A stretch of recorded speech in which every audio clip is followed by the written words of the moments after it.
জামাত ও আহলে হাদিস এলিট শ্রেণীর মানুষের কাছে যায় ইসলামের দাওয়াতের নিয়তে, আর কওমি মাদ্রাসার হুজুরেরা যায় সান্তা কালেকশনের নিয়তে। জামাত ও আহলে হাদিস প্রথমেই এলিট শ্রেণীর মানুষের কাছে এতিমখানার জন্য অনুদান চাইতে যান না, বরং প্রথমে তাদের দাওয়াত দেন। তাদের অন্তর পরিবর্তন হলে ধীরে ধীরে তাদের সংগঠনের সাথে সম্পৃক্ত করেন। এভাবেই একসময় তারা নিজেরাই তাদের আদর্শের মানুষ হয়ে ওঠেন।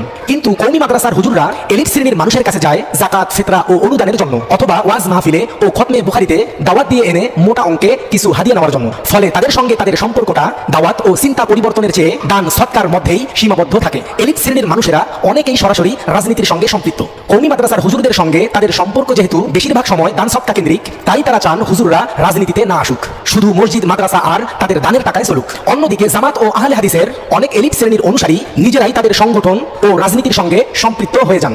আমরা ফেসবুকে বসে তাদের সমালোচনা করতে পারি, কিন্তু দাওয়াতের মাঠে তাদের মতো ধারাবাহিকভাবে কাজ করতে পারি না। জামাত ও আহলে হাদিস যদি একজন মানুষের পিছনে 50 বার যায়, কওমি মাদ্রাসার হুজুররা কয়বার যায় বলেন তো? সুতরাং আগামী দিনে মন্ত্রিসভায় আহলে হাদিস ঘরানার আরো মানুষ থাকলেও অবাক হওয়ার কিছু থাকবে না। আমরা যদি দাওয়াতের মাধ্যমে রাজনীতির ময়দানে যোগ্য মানুষ তৈরি করতে না পারি, তারা কিন্তু নীরবে ঠিকই তাদের কাজ করে যাবে। তাই সময় এসেছে অন্যকে গালি দেওয়ার আগে নিজেদেরকে প্রশ্ন করার, আমরা নিজেরা কতজন মানুষকে দিনের দাওয়াত দিয়েছি, কতজন মানুষকে কাছে টেনে নিয়েছি, কতজনকে যোগ্য করে তৈরি করেছি। প্রতিবাদ প্রয়োজন, তবে তার চেয়েও বেশি প্রয়োজন দাওয়াত, সংগঠন ও রাজনৈতিক প্রস্তুতি। অন্যের প্রভাব নিয়ে আফসোস করার আগে আমাদের নিজেদের দাওয়াতের পরিধি বাড়াতে হবে, কারণ মানুষের কাছে যে পৌঁছাতে পারে, মানুষের হৃদয়ে যে জয় করতে পারে, প্রভাব শেষ পর্যন্ত তারাই বিস্তার করবে।